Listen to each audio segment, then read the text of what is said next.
अन्नपतेन्नस्य दूते जनदेवस्य शुग्मेनः प्रप्रदातारन्तारिक उरजन्नो देहि द्विपदे चतुष्पदे चतुष्कोणमण्डलं कृत्वा तदुपरि नैवेद्यपात्रं निधाय गायत्रीमन्त्रेण पात्रं प्रोक्षयेत् ऋतन्त्वा सत्येन पर्यञ्चामि धेनुमुद्रयाममृतीकृत्य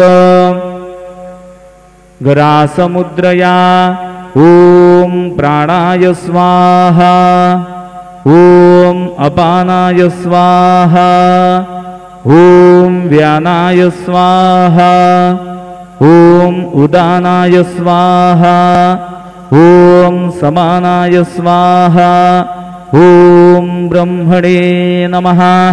नैवेद्यमध्ये पानीयं समर्पयामि पुनर्नैवेद्यं निवेदयामि।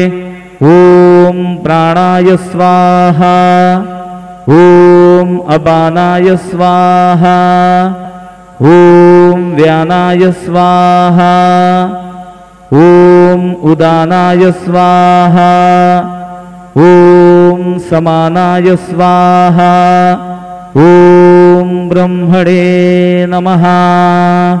नैवेद्यं समर्पयामि हस्तप्रक्षालनं समर्पयामि मुखप्रक्षालनं समर्पयामि शेषोपचारार्थे प्रार्थनापूर्वक नमस्कारं करोमि।